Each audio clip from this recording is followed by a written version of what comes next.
The LPRC recently completed a research study on precarious employment and its impacts in London.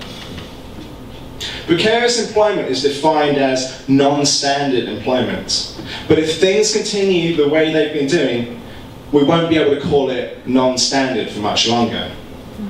Because part-time work, irregular hours, no medical coverage, having to choose between your eyes or your teeth, working multiple jobs just to make ends meet, this is becoming the standard. That's becoming the norm.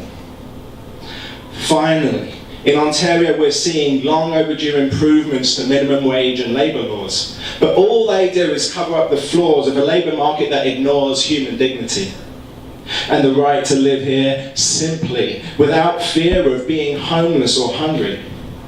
Precarity is not about money, it's about security. You know, only about half of working-age Londoners have secure or stable employment. And if you look at young people, single people, it's significantly less than half. And those words, secure and stable, are relative. They don't mean what they used to mean.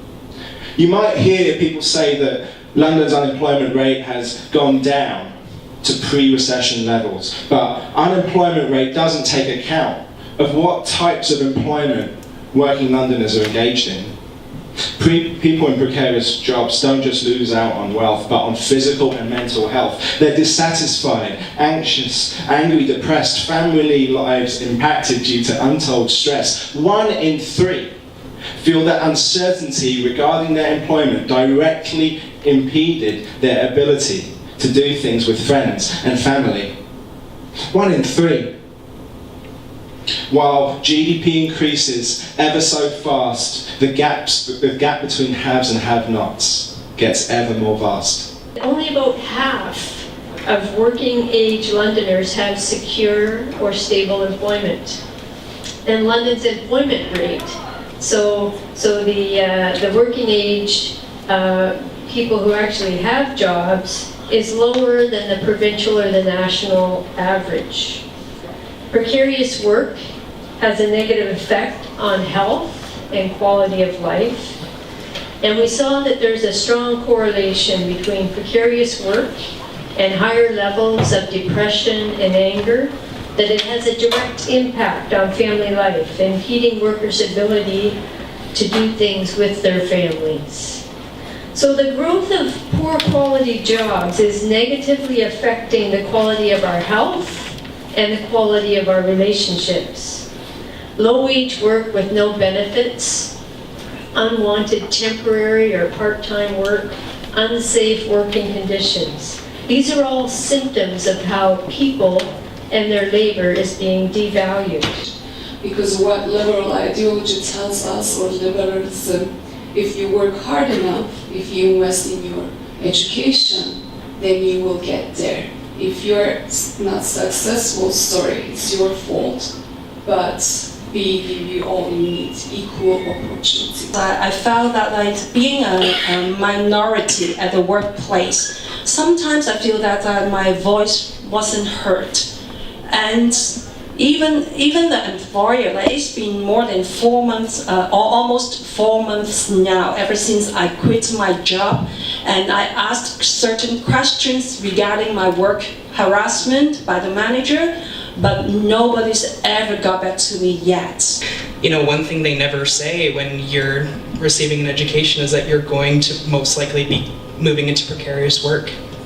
So a lot of my friends and peers are in that position, and just like watching them live their lives, like working relief hours where there's no guarantees, it's really challenging. But I think that when you open up a dialogue and conversation with, especially with younger folks who aren't really familiar with what's happening in the reality, I think that prepares us a little bit to move into the right direction and to be advocates for ourselves. These decisions that we're making, these cuts that we're making, it's just business. Like, it's nothing personal. You shouldn't get upset about it. But, you know, I mean, I've had it so that I did have a full-time job and I was employed and I did have a house, and I don't have any of that anymore. They make you work pretty much almost just under the cusp of full-time hours. Just under the cusp, not in my current employment situation, but in previous ones. And yet they're only paying you part-time wages. You're not getting the full-time benefit for doing the full-time work. I was told going into my placement that I would be hired on if I did a good job. I busted my butt at every single opportunity I was given. I worked the ridiculous hours they asked of me. I worked through horrendous harassment from other employees, which I also went to management about. And they used that as a reason not to hire me on. So the problem is we cannot see the bigger picture. It's the system in itself, and you can try to help, and I believe you can help some individuals, but this problem is very beyond of the individuals. This is a big social problem. This is about the economic system, and otherwise I think we will keep providing band-aid solutions, but not the solutions aiming the root causes of the problem. What happens if you work 2 part-time jobs and you still can't make ends meet? Or you only have short-term contract work? Who will wake up our policymakers to make the changes that we need? To be perpetuating this, and it seems to me if you are not part of the solution, I recognize that these are very complex issues, but it starts with individual commitment and institutional commitment to change. And that takes courage, I think. And that seems to me what's largely lacking in the leadership in these institutions. The reason why employers are able to do what they're doing is that they have great power over an individual. But when you act collectively, then suddenly the equation changes.